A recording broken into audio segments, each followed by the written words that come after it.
Boa noite, meus irmãos. Tudo bem? Vamos abrir a palavra de Deus lá em Romanos, capítulo 1. Romanos, capítulo 1. Nós vamos ler dos versos de 1 a 7, depois os versos 16 e 17.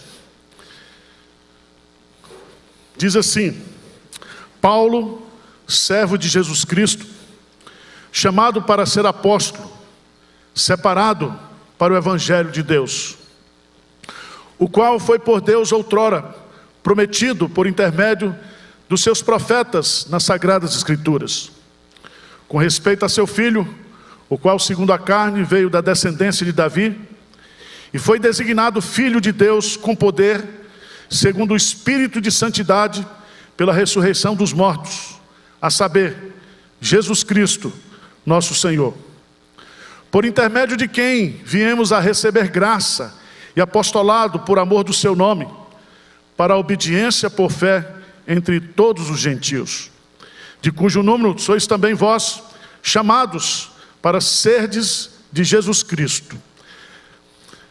A todos os amados de Deus que estáis em Roma, chamados para serdes santos, graça a vós outros e paz, da parte de Deus, nosso Pai, e do Senhor Jesus Cristo.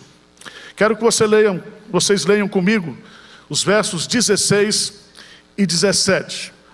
Vamos lá?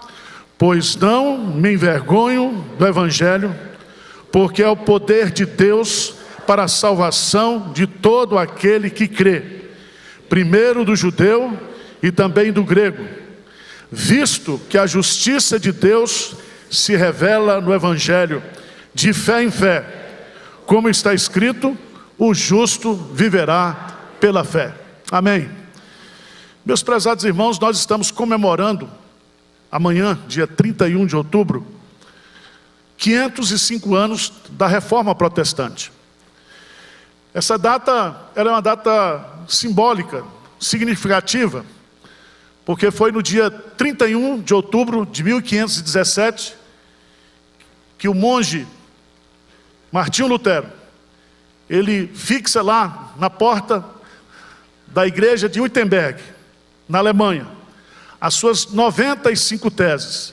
E essas 95 teses são teses que questionam aquilo que estava acontecendo na Igreja Católica. A doutrina da infalibilidade papal, a doutrina da tradição acima da palavra de Deus, culto aos santos, mediação entre o cristão e Deus, feita pela igreja e pelo padre. E todos nós conhecemos os problemas que existiam na época, vocês devem conhecer pelo menos um pouco. O ápice disso foi quando o Papa, para construir a igreja de São Pedro lá em Roma, cria a venda de indulgências. E Tetzel, que era famosíssimo na época, saía vendendo a salvação de pessoas que já haviam morrido, com o propósito de arrecadar fundos para a construção do templo. É nesse contexto que surge Martinho Lutero. A reforma começa muito antes. Existem os pré-reformadores, como João Husso, como Wycliffe, como também Savonarola lá na Itália, e muitos outros que deram a sua vida para que a reforma acontecesse. E a intenção dos reformadores, no princípio, principalmente Martinho Lutero, é que a igreja católica fosse reformada, que a igreja voltasse para as escrituras sagradas, que todas aquelas heresias que foram inseridas na igreja fossem tiradas e voltasse à simplicidade do Evangelho de Deus. Eu quero destacar para você que essa carta de Paulo aos Romanos, foi um texto fundamental para que a reforma protestante acontecesse. Esse texto que nós lemos, Romanos capítulo 1, 16, 17, foi o texto que Lutero leu, e que ele foi convertido, quebrantado por Deus, porque ele vivia as suas lutas com o pecado, ele vivia fazendo indulgências, pagando penitências, ele sofria, A biografia dele diz que tinha dias que ele gastava 6 horas no confessionário, confessando seus pecados. E ele queria se aperfeiçoar, ele queria se libertar daquilo. É quando ele lê esse texto e descobre que o Evangelho é o poder de Deus para a salvação de todo aquele que crê. Porque é no Evangelho que se revela a justiça de Deus, porque eu não posso me salvar por justiça própria, a salvação é pela graça. E é tão interessante, meus amados irmãos, que eu queria destacar nessa noite os pontos fundamentais dessa carta na sua introdução, para que vocês abram o apetite espiritual para estudar essa carta, para ler essa carta durante a semana. Eu não vou fazer a exposição do texto todo, nem mostrar divisões, eu só quero apontar rapidamente para vocês 3 coisas que eu acho que são fundamentais. Primeiro, quem escreveu essa carta? Segundo, quem são os destinatários dessa carta? Terceiro, qual é o tema dessa carta? Vamos ver aí, por favor. Eu queria que você lesse comigo o versículo 1. Vamos lá, juntos, vamos lá? Paulo, servo de Jesus Cristo, chamado para ser apóstolo, separado para o Evangelho de Deus. 3 detalhes nesse versículo. Toda carta ele tem um remetente. E Paulo, então, como remetente dessa carta, ele se identifica, ele se apresenta. Ele se apresenta de 3 maneiras. Primeiro, ele diz que ele era um servo de Jesus Cristo. Paulo, servo de Jesus Cristo. Essa palavra servo é a palavra doulos, que significa escravo. Aquele que não tem vontade própria, aquele que não tem querer, aquele que se tornou de fato um escravo para servir exclusivamente a Jesus Cristo. Ser um servo de Jesus, ser um servo do Senhor, é servi-lo por amor, é servi-lo com integridade, com inteireza, com dedicação, com motivação correta.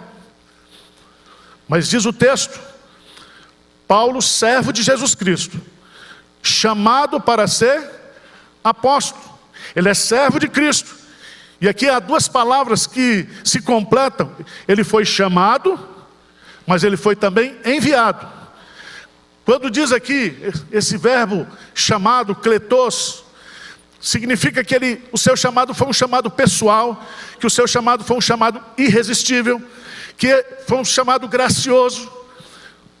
Então ele é chamado por Deus. É aquilo que nós aprendemos na teologia, que é o chamado eficaz. A graça de Deus é irresistível. E quando ele chama, o pecador vem. Mas ele diz, você foi chamado, eu fui chamado, mas ao mesmo tempo eu fui o quê? Enviado.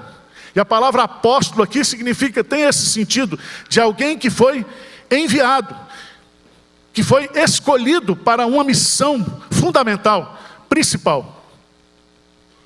Mas em terceiro lugar, o que é que diz o versículo?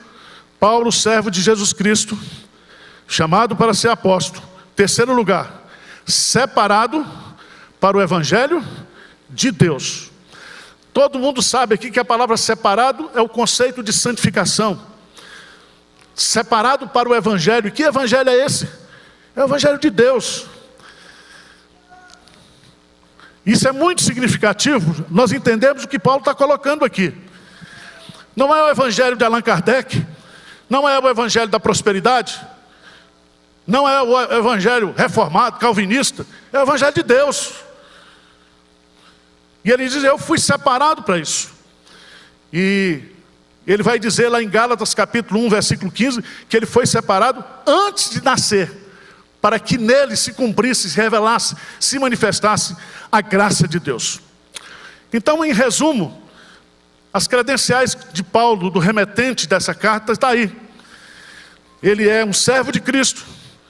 Ele é um apóstolo chamado e enviado por Deus.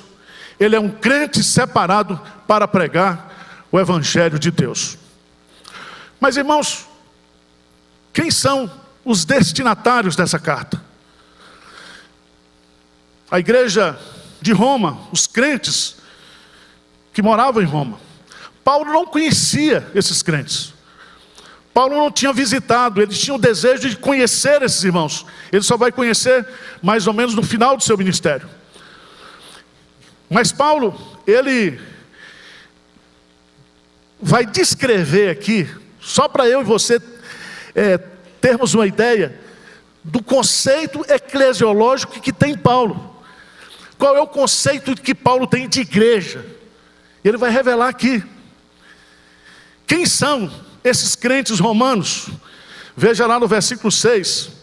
De cujo número sois também vós, chamados para serdes de Jesus. Então, assim como eu fui chamado para ser apóstolo, para pregar o evangelho de Deus, vocês foram chamados para serem propriedades de Jesus. Amém? Foram chamados. Então a igreja, irmãos, é a comunidade dos chamados. A palavra eclesia, igreja, é povo que foi chamado do mundo, que foi tirado do mundo, mas ao mesmo tempo que foi enviado ao mundo. Mas é o povo, propriedade exclusiva de Deus. Mas em segundo lugar, veja no verso 7, veja que ele vai usar a expressão, a todos os amados de Deus. A igreja, então, não é a comunidade daqueles que foram chamados para ser de Jesus, mas são amados por Deus. É muito bonito essa expressão que ele usa aqui, porque ele vai usar aqui o termo ágape. E esse termo ágape significa que esse amor é incondicional. É um amor cujo motivo, cuja causa não está no objeto amado, mas está no Deus que ama.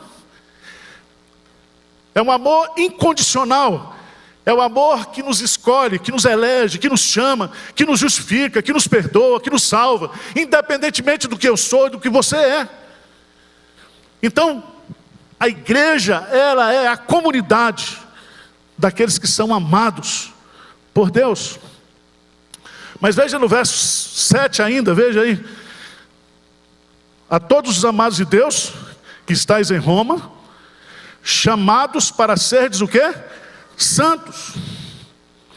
Não fomos somente chamados para ser de Jesus, não somos somente os amados de Deus, mas uma vez crente, uma vez convertido, uma vez de Jesus, nós somos chamados para crescer em santidade, nós somos chamados para esse processo de santidade, de santificação. Mas veja no versículo 7 ainda, ele diz aí, chamados para serdes santos, graça a vós outros, graça a vós outros. É bonito isso aqui, graça e paz. Significa que a igreja são os receptores da graça e da paz de Cristo. Paz com Deus através da justificação, paz em Deus, porque Cristo está em nós, paz que vem de Deus, essa paz que excede todo o entendimento, essa paz que não é apenas um decreto, que é apenas um acórdão, onde nós estamos perdoados, nós temos paz com Deus pela justificação, mas nós somos receptáculos da paz de Deus. A minha paz vos dou, não vos dou como o mundo a dá. Essa paz. Mas é interessante que no versículo 8, principalmente dou graças ao meu Deus, mediante Jesus Cristo, no tocante a todos vós, porque em todo mundo é proclamado o quê? A vossa fé. A igreja, ela é universal. Não a universal que nós temos aqui, mas a igreja é universal no sentido de católica. Mas essa igreja que é universal, essa igreja que reúne os eleitos de Deus em todos os tempos, em todos os lugares, ela se manifesta localmente. É a igreja de Deus que está em Roma. Então, não existe igreja pequena, igreja grande, não é igreja rica, igreja pobre. A igreja de Deus, ela reúne, é a Assembleia dos Santos. E ainda que seja uma comunidade pequena, num lugar periférico, ela é tão igreja de Deus, com as grandes catedrais, as grandes igrejas, porque ela é a igreja de Deus. Vocês estão entendendo ou não? Estou me esforçando, né?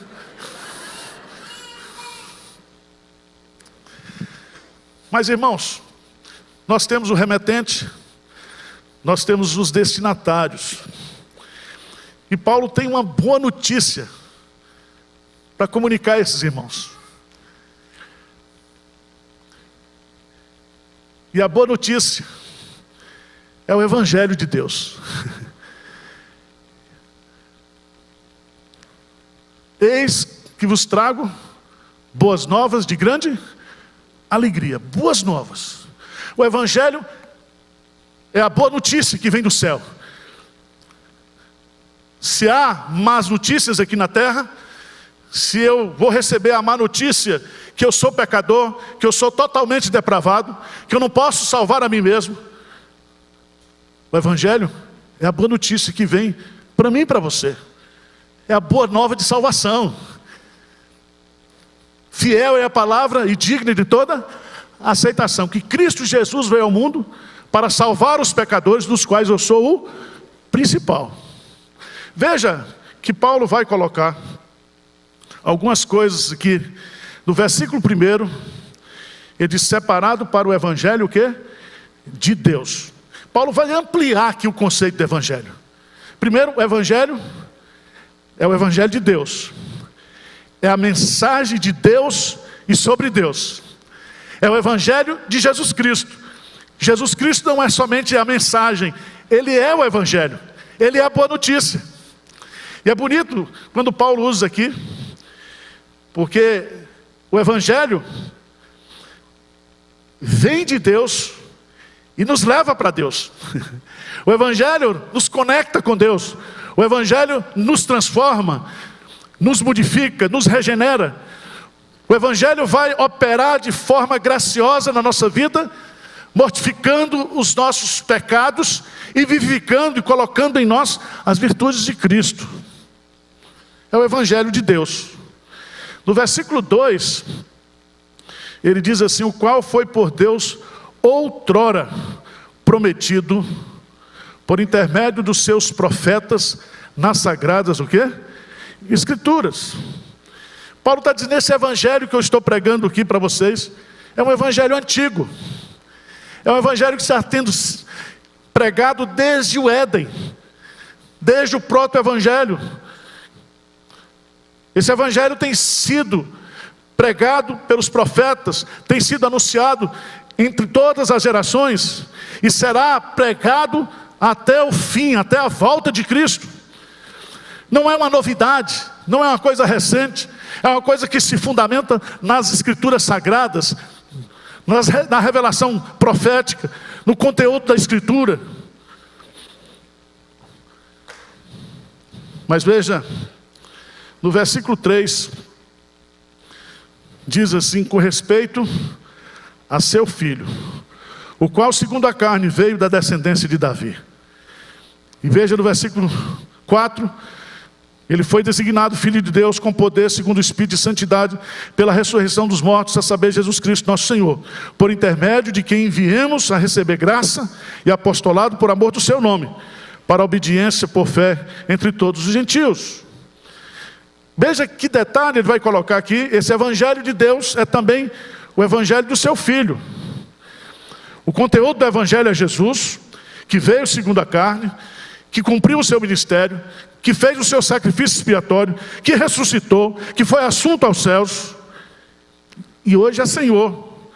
Esse é o evangelho que nós pregamos, o evangelho de Cristo.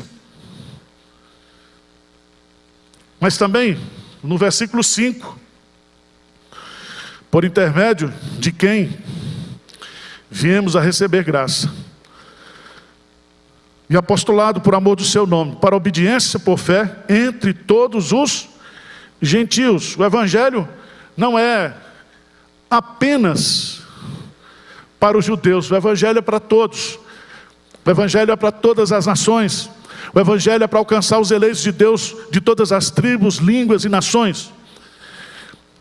E aqui eu queria concluir chamando a sua preciosa atenção lá para o versículo 16, porque Paulo vai usar aqui no versículo 16, ele diz: portanto, se o evangelho é tudo isso, Se vocês são tudo isso que eu estou dizendo, eu não posso me envergonhar do Evangelho. Ele diz: pois não me envergonho do Evangelho. Eu posso envergonhar o Evangelho, mas o Evangelho não me envergonha. O Evangelho me honra, o Evangelho me restaura, o Evangelho me tira de um estado de humilhação para um estado de exaltação. Então esse é o Evangelho de Deus, esse é o Evangelho que eu estou pregando. Esse é o Evangelho que produziu a reforma protestante. Este é o Evangelho que tem que produzir reforma na nossa vida todos os dias. Reforma espiritual, restauração, renovo, encorajamento. E é tão interessante, porque Paulo vai dizer: eu não me envergonho do Evangelho. Por que, Paulo? Porque esse Evangelho que eu prego, ele é o poder de Deus. E a palavra poder aqui é a palavra dinamis. Não é o poder destrutivo, não é o poder da dinamite. É o poder que vem para destruir aquilo que é errado e reconstruir aquilo que é correto. É o poder de Deus para transformar, para mudar, para libertar, para quebrar todas as algemas, para transformar um ímpio em um santo, de um escravo sem esperança, sem Deus, no mundo, um filho de Deus, um súdito do reino de Deus, um sacerdote do Deus vivo e verdadeiro. Esse é o Evangelho, o poder de Deus. E Paulo diz que o propósito desse Evangelho, que é o poder de Deus, é a salvação de todo aquele que crê. A fé é um dom de Deus, é um presente de Deus. A fé é o instrumento, é a mão que se estende para receber o presente de Deus. E essa fé não existe naturalmente em mim. Ela é uma fé salvadora. Ela é uma fé que nos é dada no ato da conversão. O Espírito Santo abre o nosso entendimento. O Espírito Santo nos convence dos nossos pecados. O Espírito Santo revela a justiça que é em Cristo. O Espírito Santo, ele nos convence que se eu não abraçar a justiça de Cristo, eu vou experimentar o juízo eterno.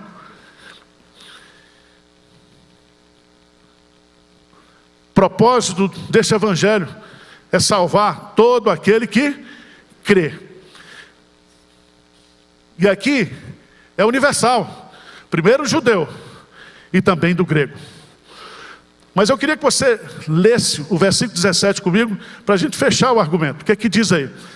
O versículo 17, o que é que diz? Visto que a justiça de Deus se revela no Evangelho de fé em fé, como está escrito: o justo viverá pela fé. Preste atenção que há dois tipos de justiça aqui nessa carta. Primeiro, a minha justiça própria. O que significa isso? Significa que eu quero receber a salvação, não pela graça, não pela fé, não na obra de Cristo, mas pelos meus próprios méritos, pela minha justiça própria. E o Evangelho vai justamente revelar que eu sou salvo pela graça, e é pelo Evangelho que a justiça de Deus é aplicada na minha vida. É pela obra de Cristo que eu sou justificado.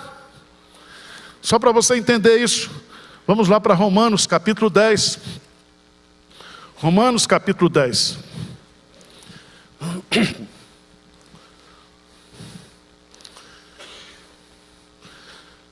Paulo falando sobre os judeus que rejeitam a justiça de Deus e querem o que? A justiça própria. Querem impor para Deus a justiça própria. Veja o que Paulo vai explicar aqui. Capítulo 10, versículo 1, ele diz: irmãos, a boa vontade do meu coração e a minha súplica a Deus a favor deles, dos judeus, são para que eles sejam salvos. Porque lhe dou testemunho de que eles têm zelo por Deus, porém não com entendimento. Tem zelo, são zelosos, mas sem conhecimento, sem entendimento. Aí veja o versículo 3 e 4, vamos ler juntos? Vamos ler juntos, o que é que diz?